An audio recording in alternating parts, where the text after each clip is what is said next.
The format of this meeting is a 10-minute speaker, our secretary's announcements, a coffee and bagel break, and then our main speaker. Our first speaker this evening is Tammy. Please give her a warm welcome. Thanks, Tammy. Thank There's you. water if you need it. Okay, I have do I have a timer? Can you give me a warning at 8 minutes? 8 minutes. Yeah. Okay. All right, thanks. Hi, my name is Tammy, and I am an alcoholic.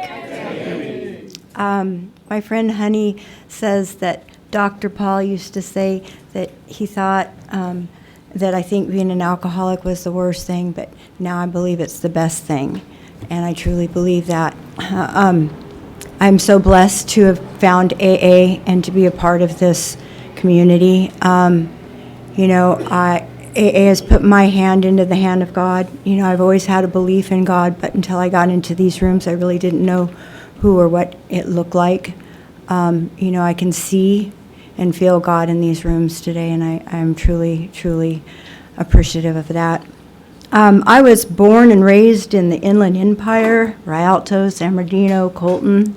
I had a really good family, middle class, maybe lower middle class, really good mom and dad. Alcoholism was not a part of my childhood. I did have an older brother and sister that as they got older got into a lot of drinking and drugs, and I adored them, and I can tell you I do remember my first drink. I was probably 3 years old, and back in the day we used to get beer. We'd get little sips of beer off of my dad and our friends' drinks, and it got up my nose one day, and it burnt. So that's how I remember that. I wasn't an alcoholic then. Maybe I was. I don't know. My first drunk was at 10 years old, and it was at my grandma and grandpa's 40th wedding anniversary, and people would leave their half-empty glasses of alcohol laying around, and me and my brothers and sisters would go around and drink them. And I remember I got really drunk that day. And I remember laying on my bed, and I called my next-door neighbor, and I told him how funny I felt and that the room was spinning. But I didn't really like it then, and I honestly have to say that the whole reason I started drinking was to fit in, to be a part of. I never felt comfortable.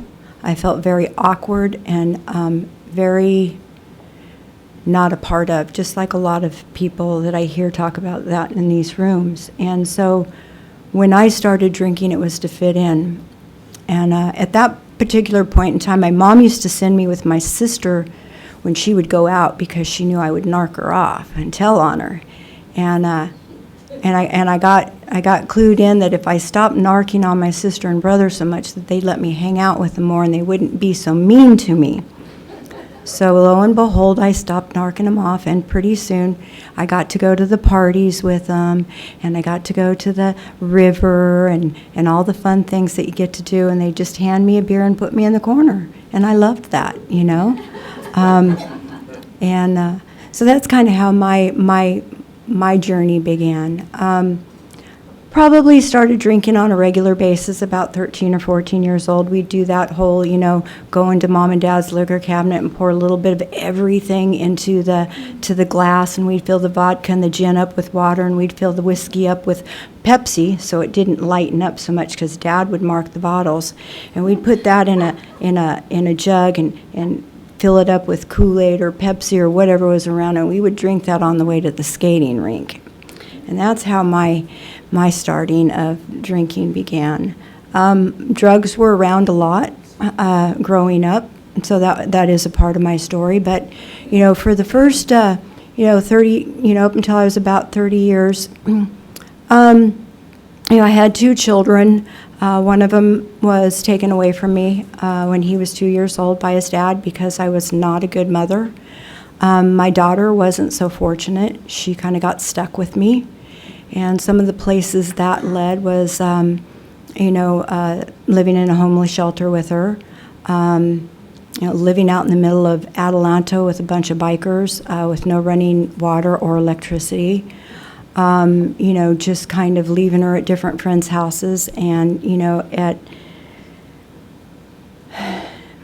years later finding out that I didn't leave her with the best of people, and they hurt her, and she carries that with her today. One point in time, me and her were living with my mom and her husband, and he was kind of sweating my program. He wasn't letting me stay out all night with his car. He was feeding me and giving us a place to stay, and I didn't think it was right. And some point in time, I started thinking of ways I could kill him because he was just messing with my program, and I knew that wasn't a really good idea, so I decided it was a good idea to leave my daughter with my mom.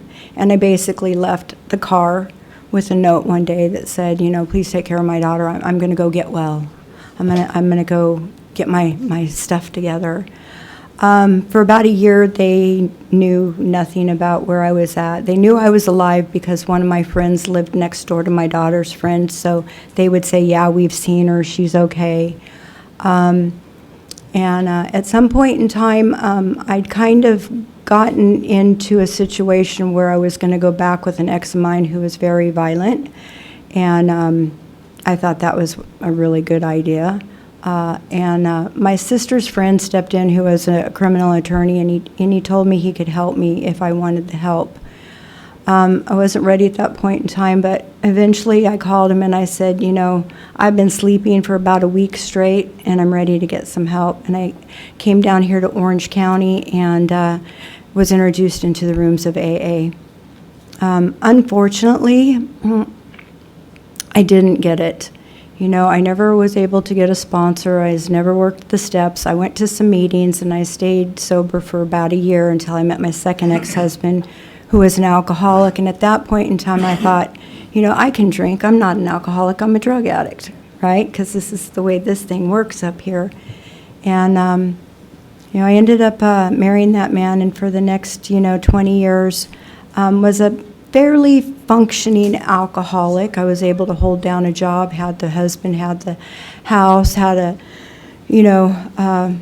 kind of a family, very dysfunctional, and, just kind of where it led me to is, I never really got into trouble. I'd been arrested twice prior, my younger years, and did a few days in jail, but never really had any consequences. We didn't drive drunk. We always lived across the street from a liquor store or a grocery store. That was a must. If we moved, it had to be close by. He was a good guy. He provided well for me, and towards the end of that relationship, we both got into other substances. And at some point in time, without even a thought, I left that man and that marriage of 17 years to go take care of my elderly aunt, just because it sounded like a good idea, I ended up taking care of her for a little while and getting together with my third ex-husband, who was an alcoholic and a drug addict, and hence went back to the old ways of life. It ended up into a rehab, bougie rehab here in Newport Beach, I got introduced again into the rooms of AA. I did the steps this time. I really didn't have a sponsor, but it really planted the seed with me. I met a guy when I was down there, and I left my husband for that man because I thought he could keep me sober, and he did. Not 3 years in a row, but pretty much about every 6 or 9 months I'd do a little slip-up, relapse, or whatever. Towards the end of that, I decided it was a really good idea one night to drink a whole bunch of booze and head up to Victorville to score. And on the way up there, God had other plans, and it's like he slammed his fist down in the middle of that freeway and said, "Oh, no, you don't, because if you do, this is where you're headed." And I spent 3 days in jail, and I spoke to every girl that I could, and every one of those girls were in jail because of drinking or alcohol or drugs. And, I had a DUI with bodily injury to 2 other people, and I think that's when I surrendered, By this time, my daughter that had gotten stuck with me and I abandoned had about 4 years clean and sober, and she showed me the way, introduced me to her sponsor, who then put my hand into the hand of God, walked me through those steps in a way that I could never have imagined. What I imagined happiness to be like 5 years ago is nothing, absolutely nothing to what it's compared to today. I truly love my life. I get to walk through this this journey of sobriety with my daughter, because she did grow up to be a drug addict, and she was my connect at one point in time. And we get to do this thing together. She's living in Texas, and we both have really good lives. I have a really good job in treatment. I have some wonderful, beautiful friends, and my time is up, so I'm going to stop there. Thank you.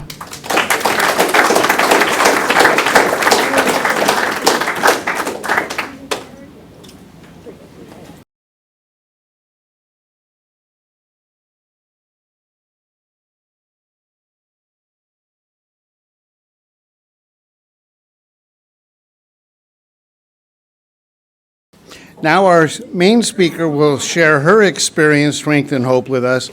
Please join me in a warm welcome to a dear friend of mine, Carol, from the city of Orange.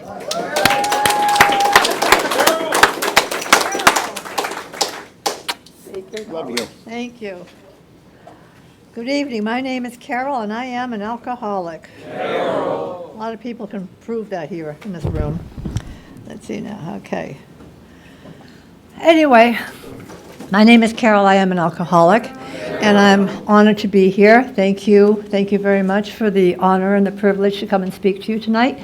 I'm an alcoholic who truly believes it is an honor and a privilege to speak at a meeting of Alcoholics Anonymous, or to do anything at an Alcoholics Anonymous meeting. And if I don't tell you anything else, tonight, I want you to know that I am so grateful to know that I am an alcoholic and I have found recovery in these rooms. I am so grateful for the life it has given me, beyond anything I ever expected, everything I expected. I like to get my vital statistics out front. I'm an alcoholic. I have a home group. It's the Monday Night Still Beach Speakers Group, which is the best meeting in the entire world, and I think you should feel that way about your home group.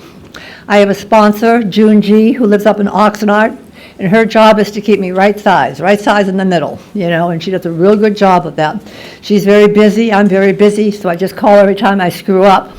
And every time I tell her how I've screwed up, when she stops laughing, she tells me I need to go to another meeting. So she keeps me right sized. And I have a sobriety date. It's February 16th, 1982. It's the only one I know. I'm old. I've been sober longer than most people in this room. How do you like that, But don't fool yourself. I might be old, but I'm not dead. I remember exactly what it was like. I do. And again, those are the three anchors I have keeping me in Alcoholics Anonymous. I love this meeting. Carly, you made the whole meeting. Where are you? You made the entire meeting for me. All of you.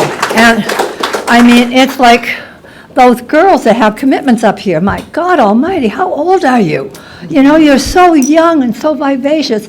And this is why I love this meeting. This is exactly why I love this meeting. You see all these young people with commitments, and you'll hear from me that the only reason I'm sober is because of commitments. And I didn't want them, I was forced into them. And the old-timers that come here and they're still of service to keep this thing going.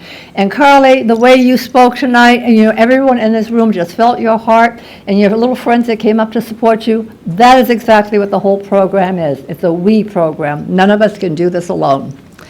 Anyway, I've been talking lately. I change my pitch all the time because I'm not through yet. I believe that the truth claws its way to the surface when it's ready. But sometimes when you get something going over and over and over in your mind, it's time to look at it. It's time to find out what it is. And even though the truth will claw its way to the surface, sometimes we have to dig for it. And in my opinion, the only way you dig in Alcoholics Anonymous is put pen to paper. Because when you put pen to paper, number one, it bypasses your head. Your hand goes right to your heart, and it's magic what comes out. And I've been doing a lot of writing lately because something has come to my attention. And I sponsor a lot of people, and I hear a lot of people, and maybe you young people feel this way, that they feel like, I was born this way. I'm hopeless. I'm lost. I don't have any feelings. I'm isolated, I'm alone, I was born like this. And I sit there and I think, no, you weren't. Maybe a few people were, but you weren't. I've been in the delivery room for a lot of babies, and they come to this world and all they want is a bottle, their diapers changed, to be held and loved. Then they get their crawling legs and they look at the world, they want to get out there and explore everything in wonderment, excitement. And I believe that's how we were all born, most of us. So before I start preaching this, I have to find out, when did I become hopeless? And so I kept writing and writing and writing. Now, I'm 41 years sober at the time, and I'm writing. And I found the exact moment I became hopeless, the exact moment. My story is, I'm a Boston Irish Catholic, which enables me membership from birth. I come from a whole string of alcoholic people. My mom was a sweet little Irish lady that she was a nurse, did private duty, and met her husband-to-be, which was my father, and he was a racketeer, and she presented him with 3 kids in 2 years. We call that Irish triplets, and I am the youngest one. And they moved to Florida. My father was a racketeer, and he got a promotion in his job, and he moved to Miami so he could help with the gambling junkets with Meyer Lansky going back and forth to Cuba in the heydays, in the 40s. And he's out there with his glamorous life every single night. And my mom's at home with 3 babies. None of us are even crawling at this point. And the fighting began. And it became very, very brutal, and very, very cruel. And finally, my mother filed for divorce. Now, my father wasn't too keen on the 2 younger ones, I being the baby, but he loved my brother Peter. So when the divorce was final, he took Peter, kidnapped him, and took him to Cuba. And my mom had no place to go, so she put us kids on a train, and she went back to her mom's house in Massachusetts. And it was an Irish home. In their defense, they had a lot of sons that went to war. Some of them didn't come back, waiting for the news of the prisoners of war and the missing, whatever, It was cold, it was dismal, it was angry, and they did not want us there. They did not want kids there at all. And all we ever heard is what we did wrong, and we were punished for everything. We were punished for breathing. And my mom left to go find Peter. And she was gone for a couple of months, and when she came back, she had Peter, and he was furious to come into this environment. He was having a heyday down there in Miami and Cuba with my father, and he's telling us all about it. So all 3 of us are very, very angry, and we decide we have to leave. And so I want you to know I'm 3.5, Johnny's 4.5, and Peter's 5.5. And we decided that we'd been kidnapped, that we had to go find our father and live happily ever after. So we had to get on the train. We didn't even know where it was, but we were going to get on the train. So we started stealing money. I was the best thief of all. I got the paper money. And they got the change, and we were collecting all this money so we could get on the train and go live happily ever after with our father. And the day came that the boys came to me and said, we're going today. Today's the day we're going. But you can't come, sissy, because you're too little. You can't run fast enough. And I thought, but don't worry. As soon as we get down there, we'll get on the train and come right back and get you. Be ready. And then off they went. And all I know that day is I took my little doll and I ran the entire day, up the hills, down the hills, practicing so I could run fast enough to get away. And I remember it being one of the happiest days of my life. We were going to get out of this godforsaken place. And then there was a doorbell rang. And there was Leo Brogan, the cop, with Johnny under one arm, Peter under the other arm. He had caught them running away, and he brought them in. And he put them in the living room, and the whole family is there yelling and screaming, and he made them vow they would never do anything again. And I stood there watching this, and I knew my life was over. It was over. That is the day I became hopeless. It's also the day I became an invisible child. I just knew I was sentenced to this hell for as long as I could until I grew up and got out of there. And at 3.5, you don't even know if you're ever going to grow up.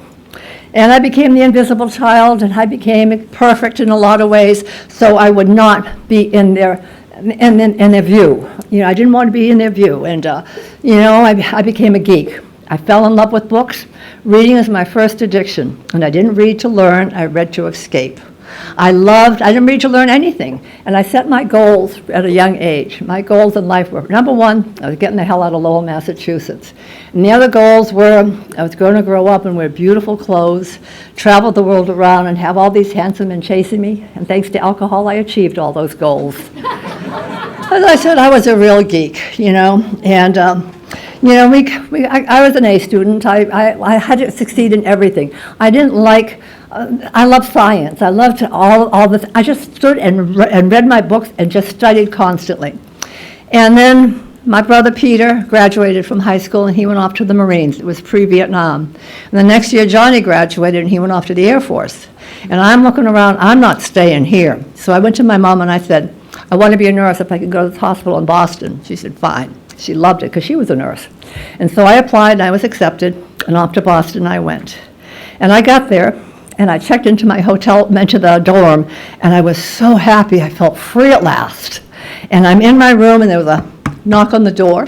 And my classmates were going down the Peppermint Lounge in the combat zone. Would I like to go with them? I'll go anywhere I'm invited. So I got all dressed up in my finest attire, and I went down to the Peppermint Lounge in the combat zone. And I'm a visual person, so let me describe what I look like.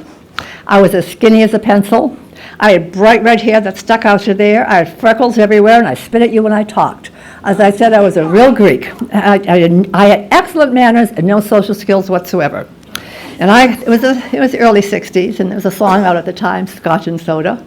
So I shimmied up to the bar, and I had a Scotch and Soda, and it's holy water. It's a shame we let normal people drink it. They just don't appreciate it the way we do. And it was so magical, I had one immediately. And I drink for the effect produced by alcohol from the very get-go. My hair got straight. Those freckles disappeared. I stopped spitting at you. I grew bumps where I needed them. I could dance in time to the music at the Peppermint Lounge. All these men are looking at me saying how sexy and how smart I am. Hell, I've been reading for years. I had a lot of material to pass on. I loved it.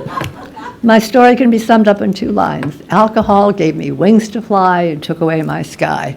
I drank at every opportunity I could. You know, I was a blackout drinker from the very get-go. I didn't see any problem with that. I always thought that was the goal.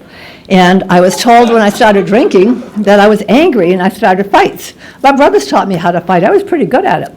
And I'm mouthing off in these bars, and the next day I'd come to and I'd have black eyes and banged up knees and bruises all over me, and they'd tell me what happened the night before, and I said, that did not happen.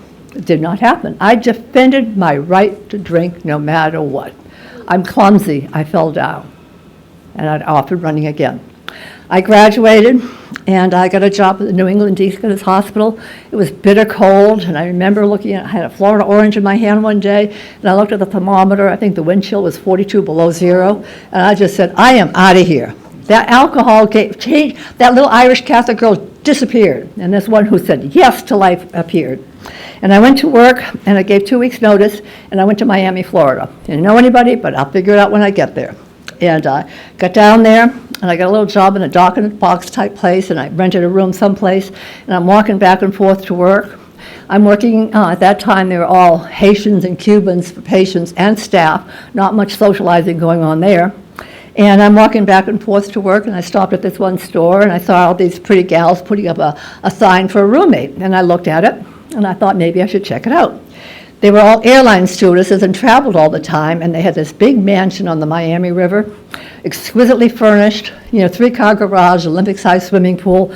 Well, I moved in, and I want you to know I was going to make sure that place was perfect. They were not going to ask me to leave. And I had a yard man, a pool man, a man for all occasions. I'm all but blowing dust out of the keyhole and scrubbing the pool with a toothbrush. I made sure it was perfect. I didn't know I was a perfectionist when I was falling off bar stools, but what the hell, And I'm just going along, and all I do is go to work and take care of this place, and they're all flying every place. And they came home, and they said, all you do is work. Don't you want to go have some fun? I was so ready to have some fun, absolutely. And they invited me to go to a party that following Friday night. And I was so excited about it. I went down to Burdine's, and I bought a new hunting outfit. You girls know what they are, right? Slit down to here, cut up to there. I mean, I was dressed on Wednesday. I had no idea where I was going, but I was dressed and ready to go. And they put me in the car, and they took me down to this quarterdeck club. This is the day of the private key clubs. And my God, it was down the alley, up the stairs, knocked 3 times in a part of town I had no business being in. And finally we get to the door, and they knock 3 times, and the door opens, and it's absolute heaven. It is so smoky you could cut it with a knife. the jazz band playing, the clinking of the glasses in the background. I just looked up, and when that smoke finally cleared, I looked into these big brown eyes, and I fell in love. I love love at first sight. I did then, I still do. If you have to think about it, forget about it, And I looked at that man, and I said to my roommate, I'm going to marry him. She goes, you're engaged. I said, details, that's the man I'm going to marry right there. So that's kind of my sense of commitment. And I chased this man until he caught me. And ladies, you know about that. And, I believe in soulmates, and I know he was mine. To this day, I know he was mine. I love this man with my whole heart and soul, and I know he did me too. He was an international yachtsman, racer of the professional variety, and he was considered one of the best in the world at that time. We sailed the Atlantic, we sailed the Pacific, we skied in Aspen, we fished in Baja. We had the most glorious life ever, ever. And the only reason that marriage fell apart was alcohol. Not all mine. He never got the privilege of coming here and telling you his version. I'm here tonight so you hear my version. It says in the big book of Alcoholics Anonymous that I'm bodily and mentally different from my fellow man. And it took me a couple of years for this to penetrate this thick skull of mine, and it's absolutely true. When I pick up a drink, it affects my vision. See, I can't see anything that I'm doing wrong, but I can look out there and I can certainly see what I don't have, what he's not doing for me, what I'm not living. I can see it. And I'm my mother's daughter. I have a tongue that cuts like a razor blade, that drips acid. And I let this man know exactly what I'm thinking. And I'm here to tell you that's not conducive to a happy marriage. And there are some things you can say to people and some things you can do that they will forgive you for, but they never forget. And I'm not proud of that. I'm just reporting to you what I'm like when I drink. And worst of all, it affects my feet. I go places I shouldn't be going, doing things that I shouldn't be doing with people I shouldn't be knowing them. And I come home, he's usually home drunk, and I come home drunk, and, the whole brouhaha starts. I usually throw the first punch, because that's who I am. I throw the first punch, he throws another one. We have the ambulance, we have the firemen, we have the cops, we have it nonstop. And one night I went out with my nanny, and I found his replacement. Same man with a different face, but it was a replacement. So I filed for divorce, and I moved to Portland, Oregon. And I moved up there. I didn't want to divorce this man, but, I said I would, so I had to. Whatever you say, you have to carry through. And so off to Portland, Oregon I went, and before long, the same thing is happening all over again. We're getting these drunken brawls every night, and I don't understand what's going on. I think I just have a broken picker. I'm picking the wrong guy, And we have a violent fight one night, and he storms out, and the next thing I know, the police are banging on my door to tell me he'd been killed in a head-on collision by a drunk driver. And all I could think about is, what about me? Self, all the way through it. All I can think about is, what about me? And I had friends down in Laguna Beach, and I decided maybe I should go down there. So I called them, and down to Laguna Beach I went, and I was broken. I tell you, I was really broken at this time.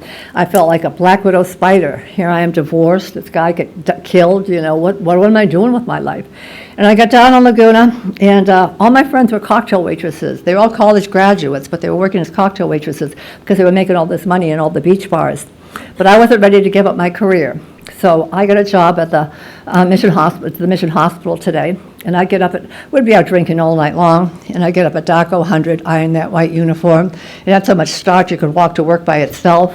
And I'd go to work, and the patients are throwing up, and I'm throwing up, and they wanted me to take care of them. It was getting real sloppy. So I quit. And thank God I did, because I don't have horror stories, horror amends to make up for. So I became a cocktail waitress like my friends. And I had no idea what in the hell I was doing, because it was very simple. And a friend of ours was opening the cannery in Newport Beach, and he recruited all his friends to go, so I went with them. And I was a great cocktail waitress, one for you, one for me. I had no idea what I was doing. I was just having a good time. And I made so much money, I didn't know what to do with it. And they all came to me and said, you can't spend this money. The IRS will find out about it. We'll have to pay taxes. Well, I'm a team player, so I didn't spend it. I did spend it. And I got a little place up on Lido Island, and I had plants that went from the floor to the ceiling. I had paintings that went from the floor to the ceiling. I had 2 Siamese cats, because one of anything is never enough. And I'm just going back and forth to work, just happy as can be. I got my little nest going on, and it got cold, and I got lonely. So I found the perfect solution, the married bartender over at the Red Onion. Because we all know that married men don't leave their wives, right? Left her like that. I didn't even like this man. I just like having an affair with him. He was there when I wanted him there and gone when I wanted him gone, you know. And there was no such nonsense like, what's for dinner? Why isn't the house clean? None of that, you know. But Clancy told me you can only be bad for as long as you can be bad, and you have to be good again. And I have to tell you that he was married to a friend of mine, so I was feeling a little bit tacky about this. And so I broke up with him, and I went off to Mexico with somebody else. And I was gone for 3 weeks, and when I came back, this man had had a moment of clarity and decided he wanted to spend his life with me. And he had already filed for divorce, his wife had moved away, and he's mine, all mine. I don't even like this man, but I don't want to look bad, so I lived with him for another 7 years. Every pot finds a lid to fit it, and this man was so codependent, it was unbelievable. Anytime I said I want, I got. Anything I'd like to, done. And he was kind of jealous of my background and wanted to go. I learned to surf when I was with him. And we decided to take this surfing trip down to the Panama Canal. So we got a little Myers-Manx Volkswagen pop top, and off we went. And we just had the best time ever. You know, we just went all through Baja, drinking the whole way. Thought I'd died and gone to heaven when I got to the town of Tequila. You know, I watched, this guy came up behind me and went, psst, psst, psst. And he had this big, like, 10-gallon jug of white stuff. And he said, psst, psst, mezcal. I said, okay, fine. So I bought it, and I brought it back, and I poured it for Tom for a couple of days to make sure he didn't die or get violently ill. And he didn't, so that it was mine for the rest of the trip. And so we're drinking away and having a grand old time, and we get to Guatemala is when I discover that my true love is a drug-dealing, drug addict, alcoholic. He's dealing drugs all through the country. And this is 1976, and there's a revolution going on. And they don't like us. And he's dealing drugs. Thought, oh, Jesus, I just didn't think I'd make it back alive. And I came back, got back to California, and I broke up with him. I figured, you know, I can't do this anymore. And he had property over in Maui, and he went to Maui. And I was relieved, thinking, now I'm going to get my life together. Now, I'm telling you about all this adventure. Well, let me tell you about how I felt all the time. I never felt like I belonged. I never felt like I fit in.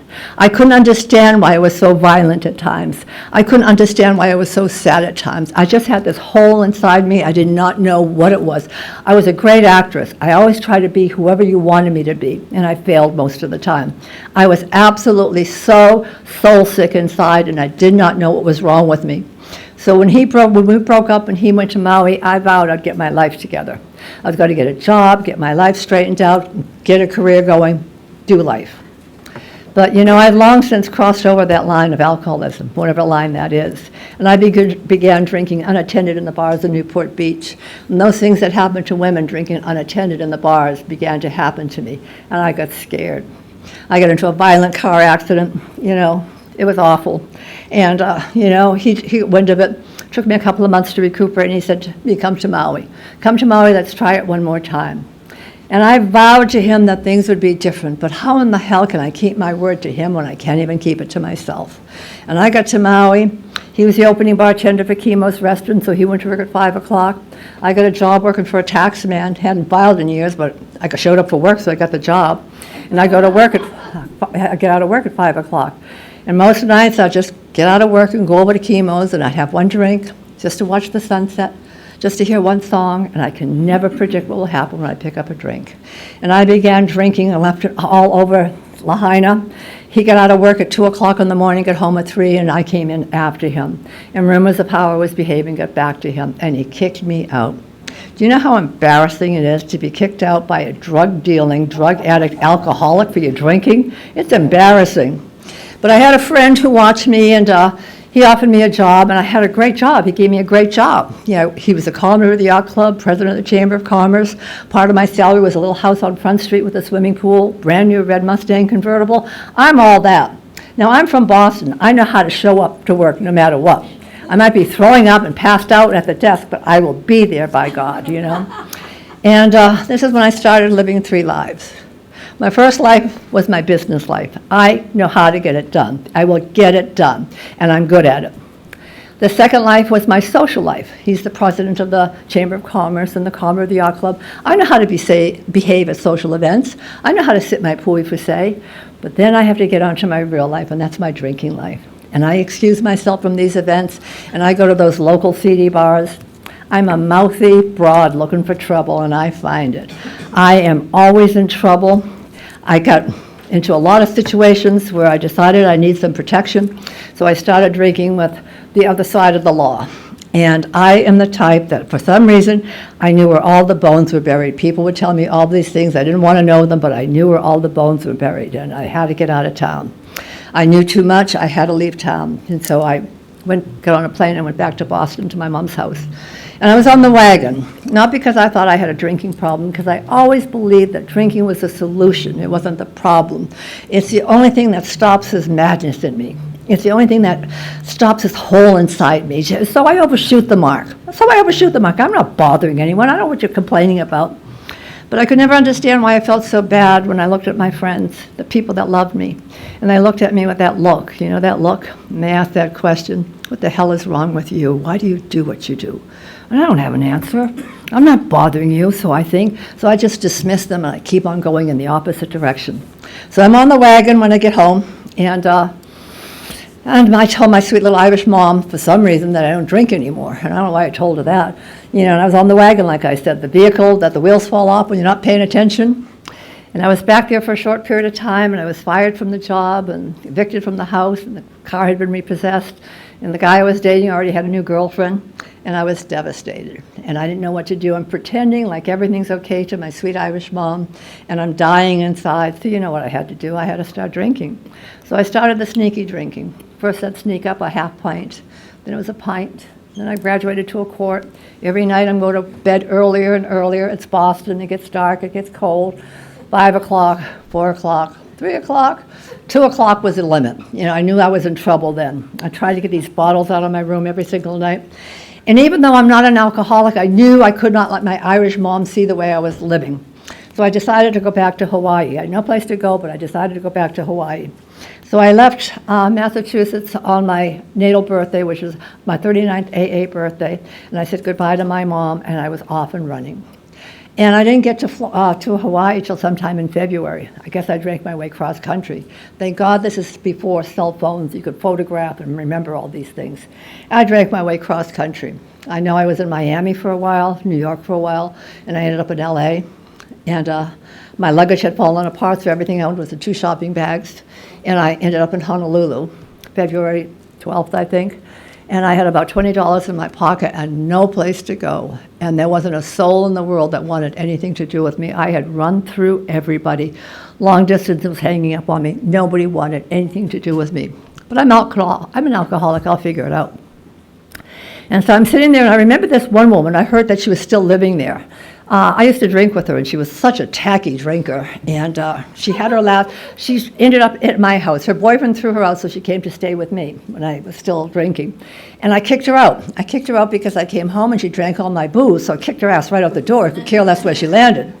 And she ended up being homeless in Honolulu. But I'd heard someplace that she was still there and she was doing pretty good. So I went to the telephone booth. You guys know what a telephone booth is? They're those big boxes, you know. They have books. You know, you have to look up the number and you dial the phone. And if they're home, they answer. And if they're not home, nothing happens.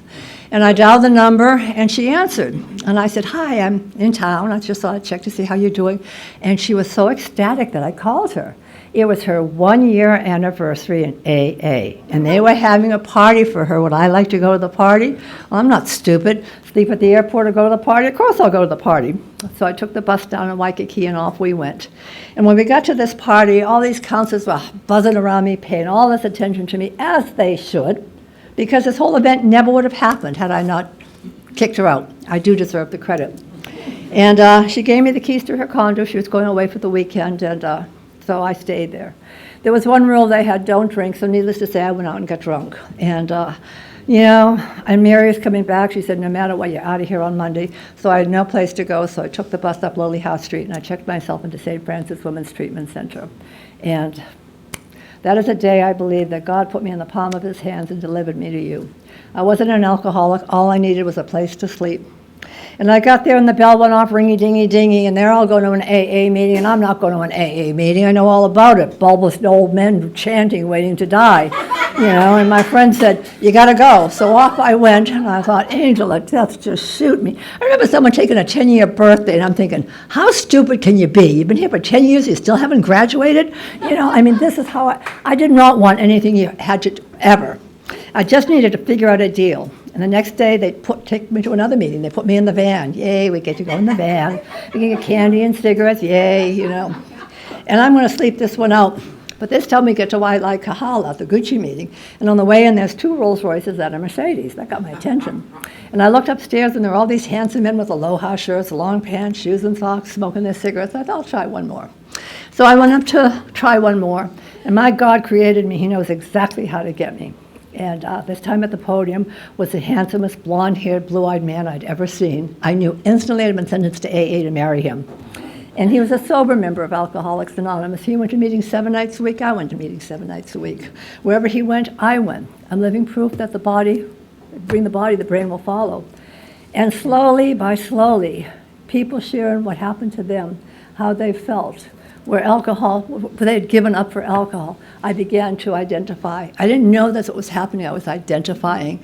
I didn't want to be here. I'm not an alcoholic. You know, Steps to Freedom was his home group, so it became my home group. And when I was there, they had this bogus election. Your hand goes up. And I'm the literature person. I don't want to be that damn literature. I want nothing to do with any of you. I just want him to ask me to marry him. And they handed me this rack, and it was absolutely disgusting. It was coffee stains and jelly donut stains. And I just wanted to throw it out. And on the way out the door, this old man said, well, for Christ's sake, we better stop bringing some stuff to this meeting. She'll never show up, you know. And he made me angry. I want you to know I'm standing here sober because of my defects of character and my resentments. I'll show you. And I did. I took that rack home and I sanded it. I'd worked in high-end retail, bought all this new literature, had it alphabetized, color-coded. I was like the Vanna White of AA reading something. The meeting was an hour and I read for 10 minutes some literature, and no one told me to sit down there. Keep coming back, keep coming back, keep coming back. Yeah, right. I just wanted to just get his attention and get out of here. And while I'm going to these meetings, there was a beautiful woman in the front row, you know, beautiful hair, nicely dressed, with all her sponsees all around her. They're all pink and white, happy to be sober. Oh, God, you know, multiplying like rabbits every week. There's more and more of them. And this woman turns around and looks at me and says, what the hell is wrong with you? And I wanted to slap her to Friday, but there were too many people there. And she's blah, blah, blah, blah, blah. And I'm going, yeah, blah, blah, blah. I just wanted to tell her to shut up. And she's blah, blah, blah, blah. And the last thing out of her mouth is, you meet me at Coco's tomorrow night. And I'm ready to let her have it. And these words fly out of my mouth. Yes, ma'am. I have no idea where they came from. And I met Blanche the next night, and she told me I'd been coming here long enough. It was time for me to suit up and work this program. Mine apparently wasn't working. And she read the first 162 pages to me, and then she sent me home to write my 4-step. I'm not writing a 4-step. I'm not telling anybody anything. I was raised with 3 principles. Number 1, you never, ever, ever tell anyone anything. Number 2, you never, ever, ever trust anyone because they will betray you. And number 3, you're always fine, just absolutely fine, you know. Never tell anyone how you feel. And she wants me to write it. She must be out of her mind. Everyone thought she was a nice lady. She wasn't. She was really a bitch, because every time I called her with one of my issues, I should say, is that you writing? You know. And so I got curious. I'm not going to tell her anything, but I got curious. So I took out the legal pads that she gave me, and I said to her, where do I start? And she said, how about when you were born? So I put that pen to paper, and like I said, magic happens. And I wrote, and I wrote, and I wrote, and I wrote for hours. And when it was done, there wasn't a soul in that house. There wasn't another soul anywhere in sight. And I had it right there in front of me. I could see my life. I could see it. I could see what alcohol had cost me. I'd been in 3 major car accidents, driving drunk in all of them. You know, shouldn't have walked away from any of them. I'm hard to kill. You know, I burnt a house down at Christmas. You know, I blamed it on cheap Christmas decorations. I drove my boss's brand new car in the canal. It was raining. It was slippery, you know. I mean, I had an excuse for everything. But more than that, I broke the heart of every single person that loved me. And I looked at this, and I was not going to share it. And that Blanche kept blah, blah, blah, blah. And she showed up at my house with this big bouquet of flowers, the torch ginger and the palmyra, and out of nowhere, she took out a little white candle, lit it, and said, let's get on our knees and say the 3rd step prayer and ask God to help you come into this room and be honest. And I got on my knees and I prayed to a God I did not believe in. Something happened. And what happened is that God did come in that room, and I sat there on that couch, and I told her all my fears and all my guilt and all my resentments and all my secrets, all of them. And I never want to forget that face looking back at me. The power of one alcoholic talking to another. It's what it's all about. Nothing else can solve our problem, the power of one alcoholic talking to another. And she didn't run out of the room screaming, but when we were there for a couple of hours, she said, there might be some things left undone, so stay here and meet me tonight. And I met her that night, and I told her some more things. And I will tell you, I didn't know it for a long time, but that is the day I freedom from bondage. I got free from bondage. She wanted me to finish my steps. I couldn't do it, but she made me do it in time. Defects of character. Stop doing these things. Stop being late. Stop going out with married men. Stop stealing money. And the shortcomings were start doing these things. Say thank you. Show up on time. Do an honest day's work for an honest day pay. Stop going out with married men. One more time. Stop. And so I started doing this, and I started doing that. And then she wanted me to go with my list of amends. Well, by now I'm a spiritual giant, so I went to her with my list. And she came to me, and she looked at me, and she said, there's somebody missing here. I said, who? She said, your ex-husband. I said, what the hell? Are you crazy? Do you know what he did to me? I'm here. I know the thin line between love and hate, because as much as I loved him, I hated him. I couldn't do it. She would take me out to lunch, and she'd bring the mirror up to my face. What kind of a wife were you? How much money did you steal from him? Were you faithful? What kind of a home? Okay, yeah, but I could not do it. And I was planning to come back to the mainland, so she wrote out my amends. She wrote it out. And she said, call him. I'm in Honolulu, he's in Miami.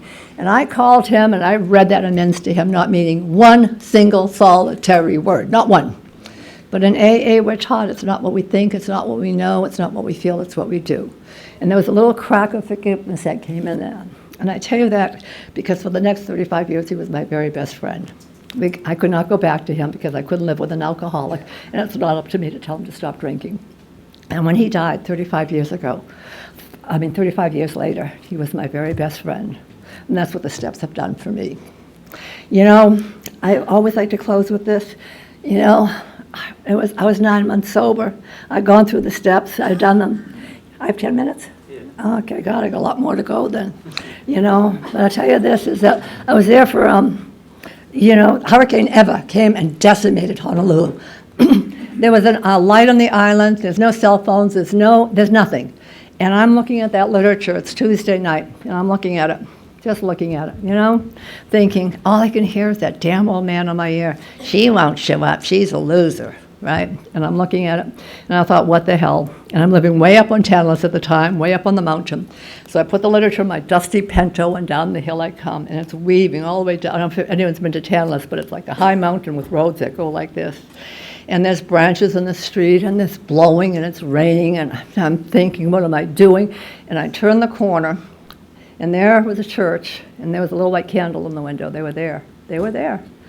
And I thought, okay, so I pulled into the parking lot, and I came in, and I put my literature out, and I'm putting it out, and I heard this woman say, hey, Carol's here with the literature. And that same old man said, of course she is. She's a winner. And I was overcome with this feeling that I belong. I belong to Alcoholics Anonymous. I became a member in good standing. They like me. I like them. I am a member. I belong. Talk about hope. I want to tell you the first time that hope came back to me is that when I was in treatment, I hated every minute of it. And they'd put us in the la-la van and take us to meetings, and I had no place to go, so I kept going. And this one day, I remember I was so sad and so alone and so lost, and they parked up on the roof of the hospital in the van, and all my inmates went down to the front row where they belonged, down the stairs. And I was so sad, and I went to the edge of the building. It was about 10 stories up, and I sat on the ledge. I have no idea what I was thinking. I had no idea if was I thinking of jumping. I don't know. But I remember I had been so lost and so alone, and all of a sudden I felt like arms wrapped around me, that I was going to be okay. And this thought came into my head. Are those people telling the truth? Can I live like that? Is it possible for me to live like that? Are they telling the truth? And that was the flicker of hope that came in, and it had to be nurtured and fanned until where it is today. I am the luckiest person alive. I graduated from there. I got a job in New England at the Kuakini Hospital, first non-smoking place in the universe. I was the only Caucasian they hired. The rest of them were Asians. And I'm going to work chain smoking every day, thinking they can't smell it, ducking in the ladies' room, smoking. Little Japanese patients going, oh, you smell funny, Kongo-san. No more kimchi for breakfast, And I decided I couldn't stop smoking. Someone said, why don't you apply the principles of the program? Yeah, right. So I went to this class and I thought, okay, I'll try it one day. So I wasn't going to tell anyone I was quitting smoking. No one. And I got the first day, I think 12 hours, I had to go to work the next day. I got off the elevator and I screamed, I'm quitting smoking, I don't know what to do. And all the Japanese patients, the little old ladies and little old men following behind me all day long, feeding me. And at night I'd go to leave the hospital and they'd be at the elevator going, oh, Kongo-san, no smoke cigarettes tonight. I wanted to choke them, but I didn't. And it was the hardest thing I ever in my entire life ever did. And I've got the elastic band stringing over my arm. I looked like I was beaten up. I had so many welts from it. I refused to smoke regardless of how strong the urge. And I had a redhead pit bull and I'd take him out running every day. And one day, I literally ran into the fourth dimension they talk about. It dawned on me, somebody's listening.